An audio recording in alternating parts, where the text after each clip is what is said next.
প্রতিদিন গভীর রাতে ধর্ষণের শিকার হন তানিশা। প্রতিদিন ঘুম ভাঙার পর সে বুঝতে পারে তার সাথে খারাপ কাজ করা হয়েছে। ফ্লোরে সে দেখতে পায় প্রোটেকশন ও প্রোটেকশনের প্যাকেট ফ্লোরে পড়ে আছে। কিভাবে এমনটা হলো? কিন্তু তার সাথে জোরপূর্বক কোনো ধর্ষণ হয়নি, এটা শিওর। মনে হয় যেন তার ইচ্ছেতেই সে ধর্ষণের শিকার হচ্ছে। জোরপূর্বক ধর্ষণ করা হলে শরীরে কোনো হাতাহাতির বিষয় লক্ষণীয় থাকতো, কিন্তু তেমনটা হয়নি। প্রতিদিন সকালে কাপড় এলোমেলো অবস্থায় বিছানায় পড়ে থাকে তানিশা। কিন্তু রহস্যের বিষয় এটাই, তানিশা যেভাবে রুম আটকিয়ে ঘুমাতে যায় ঠিক সকালে সেভাবেই দরজা আটকানো দেখতে পায়। তানিশা বিষয়টা কারো সাথে কখনোই শেয়ার করার সাহস করেনি। তবে তাদের বাড়িতে এমন কেউ নেই যে এমনটা করবে। বাড়িতে মাত্র একজন বাইরের পুরুষ থাকে, সেটা হচ্ছে দারোয়ান। চিন্তার বিষয়, দারোয়ান আঙ্কেলের অনেক বয়স। তাছাড়া বাড়ির মেইন দরজা আটকানো থাকে। মেইন দরজা না হয় খুলে ভেতরে ঢুকলো, তাহলে আমার দরজা খুললো কি করে? হিসাব মিলে না। কিছুক্ষণ পরে তানিশা ফ্রেশ হয়ে বেস্ট ফ্রেন্ড মিমের সাথে বিষয়টা শেয়ার করে। মিম বিষয়টা শুনে হাসতে হাসতে মারা যাওয়ার উপক্রম হয়ে গিয়েছে।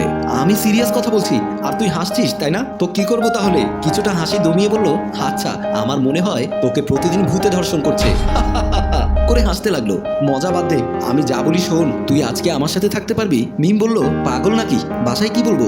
আন্টিকে যা বলার আমি বলবো। আচ্ছা থাকবো, আমি ওইসবে ভয় পাই না। রাতে তানিশা আর মিম শুয়ে আছে। তানিশা বলল, আজকে আমরা সারা রাত জেগে থাকবো, কে আসে আমার ঘরে সেটা দেখবো। মিম মজার ছলে আবারও বলল, কে আর আসে? ভূত আসে, ভূত। প্লিজ ইয়ার কি করিস না, আজকে আমরা জেগে থাকবো। ওকে ঠিক আছে, তবে আমি তো আবার ঘুম পাগল, আমি ঘুমিয়ে গেলেও তুই ঘুমিয়ে যাবি না কিন্তু। ওকে ঠিক আছে, ঘুমিয়ে পড়। ফজরের আজানে ঘুম ভেঙে যায় তানিশা। পাশে মিম ঘুমানো অবস্থায় আছে। ঘুম ভাঙার পর তানিশা লক্ষ্য করে আজও সে ধর্ষণ হয়েছে। বুকে হালকা নখের আঁচড় তরতাজা লেগে আছে। তবে কেন জানি তানিশা অন্যরকম হয়ে যাচ্ছে। তানিশা কান্না করতে লাগলো। পাশে থাকা মিম ঘুম থেকে উঠে বলল, কিরে তানিশা, কি হয়েছে তোর?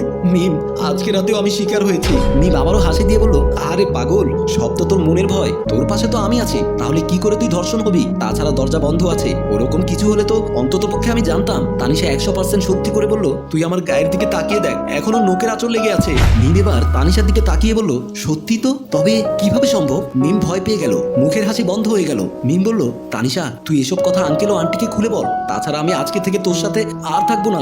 এ কথা বলে মিম দ্রুত ওখান থেকে চলে গেল। এদিকে মা বাবা তানিশার বিয়ের জন্য ঘটকের সাথে কথা বলছিল। এমন সময় তানিশা গোসল করে ফ্রেশ হয়ে মা বাবার কাছে আসলো। বলল, আম্মা, আপনাদের সাথে আমার কথা আছে। বাবা ঘটককে বিদায় করে দিল। বাবা বলল, কি বলবি বল। আমি বড় বিপদে আছি, ঘটনাটা আমার সাথে অনেক দিন ধরেই ঘটছে, আমি তোমাদেরকে লজ্জায় বলিনি। মা বলল, কি এমন ঘটনা? মুখে আর বুকে আঁচড়ের দাগ দেখিয়ে কান্না করতে করতে বলল, প্রতিদিন রাতে আমার দরজা জানালা সব বন্ধ থাকে, তারপরও কে জানে আমার সাথে খারাপ কাজ করছে। আমি আর সহ্য করতে পারছি না, তাই আজকে বাধ্য হয়ে তোমাদের কথাগুলো বলছি। মা তানিশাকে জড়িয়ে ধরে কেঁদে ফেললো। বাবা বলল, ঠিক আছে, আমি বুঝতে পেরেছি, তুই আজকে আমাদের সাথে ঘুমা, দেখি কোন নবাবের বাচ্চা তোর কাছে আসে।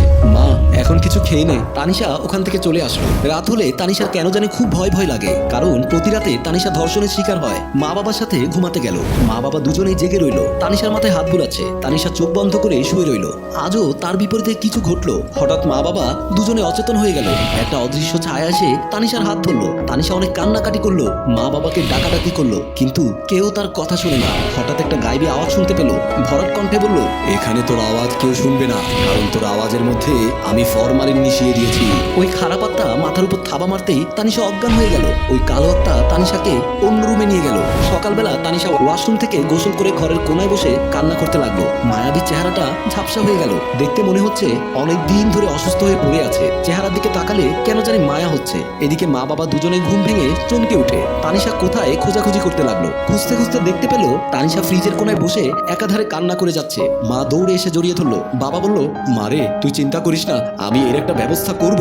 আমি আজই বড় হুজুরের কাছে যাব, তোর সব কথা খুলে বলবো। তানিশা কান্নায় ভেঙে পড়লো। বলল, আব্বা, আমি কি এমন দোষ করেছিলাম? আমার জীবনটা এভাবে নষ্ট হয়ে যাচ্ছে কেন?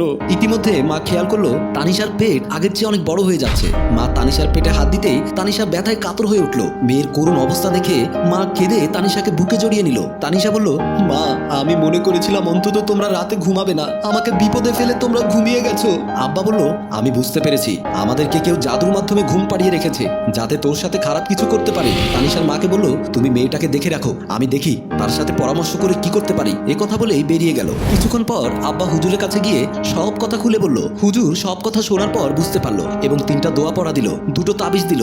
বলল, এই দোয়াগুলো বাড়ির কোনায় লাগিয়ে দেবেন আর তাবিজ দুটো মেয়ের গলায় আর কোমরে বেঁধে দেবেন। ঠিক আছে মৌলানা সাহেব, আমি আসি, আসসালামু আলাইকুম বলেই বাবা চলে আসলো। এদিকে বান্ধবী মিম তার পরিচিত একজন সন্ন্যাসীকে বাসায় নিয়ে আসলো। বাসায় ঢোকা মাত্র সন্ন্যাসী বলল, এখানে তো কালো আত্মা ভর করেছে, এই খারাপ আত্মা বেরিয়ে যা, দূরে কোথাও চলে যা, অন্তত এই বাড়ি থেকে বেরিয়ে যা। এসব কথা বলে চোখ বন্ধ করে সন্ন্যাসী বিভিন্ন রকম মন্ত্র পড়তে লাগলো। হঠাৎ সে অচেনা ভরাট কণ্ঠের আওয়াজ শুনতে পেল। সবাই বলল, সন্ন্যাসী, আমার সাথে পাঙ্গা নিয়ে মরতে আসিস না। তোর মতো অনেক চুনোপুটি আমি গিলে খেয়ে ফেলেছি। তুই কি চিনিস আমাকে? আমাদের পথের কাটা যে হয় তাকে আমরা চিরতরে শেষ করে দেই। এই কথা বলার পর সন্ন্যাসী চমকে উঠে পুরো বাড়িতে সরিষার দানা ছিটাতে লাগলো এবং ধ্যানে চলে গেল। ঠিক এমন সময় তাবিজার দোয়া পড়া নিয়ে বাসায় ঢুকলো আব্বা। আব্বা ঢোকা মাত্র আবারও সে গায়েবী আওয়াজ শুনতে পেল। বলল, তুই আমার জন্য হুজুর থেকে দোয়া নিয়ে এসেছিস? তোকে আমি দেখে নেব। এই সন্ন্যাসীকে চিরতরে শেষ করে দিতাম। ওইসব মন্ত্র আমি মানি না, কিন্তু আমি একটা জায়গায় ধরা খেয়ে গেলাম। তুই পবিত্র কোরআন শরীফের দোয়া নিয়ে এসেছিস, তাই আমি এখান থেকে আপাতত চলে যাচ্ছি। তবে আমি সন্ন্যাসীকে ছাড়বো না।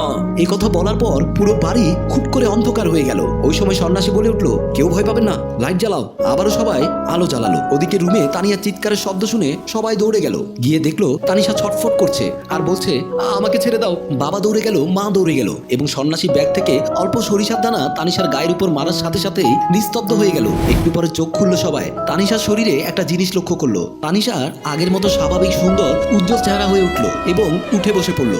এখানে কি হয়েছিল? সন্ন্যাসী এবার বলল, কালো আত্মা একে ছেড়ে আপাতত চলে গেছে। তবে যত দ্রুত সম্ভব এই বাসা ছেড়ে তোমরা অনেক দূরে চলে যাও, না হলে কালো আত্মা ওকে ছাড়বে না। আব্বা সন্ন্যাসীকে বলল, আপনাকে অসংখ্য ধন্যবাদ আমার উপকার করার জন্য। সন্ন্যাসী বলল, এখানে আমার কোনো হাত নেই, সবকিছু উপরওয়ালার ইচ্ছা। ওনার ইচ্ছাতেই আমি চলি। তাই ঠিক সময় পাক পবিত্র থেকে সব সময় আল্লাহকে স্মরণ করা উচিত। সম্মানিত দর্শক, এরকম অনেকেই আছে জটিল সমস্যায় ভুগছেন, মুখে বলতে পারছেন না। তাদেরকে বলতে চাই, আল্লাহ অসুখ যেমন দিয়েছেন তেমনি সুস্থতার জন্য হাজারো পথ খুলে দিয়েছেন। তাই উসিলা তালাশ করুন। কেউ না কেউ হয়তো আপনার উসিলা হয়ে বড় বিপদ এক নিমিষে শেষ করে দিতে পারে। গল্পটি ভালো লাগলে লাইক, কমেন্ট, শেয়ার করে চারিদিকে ছড়িয়ে দিন। এরকম নিত্য নতুন গল্প পেতে চাইলে কমেন্ট বক্সে লিখে জানান।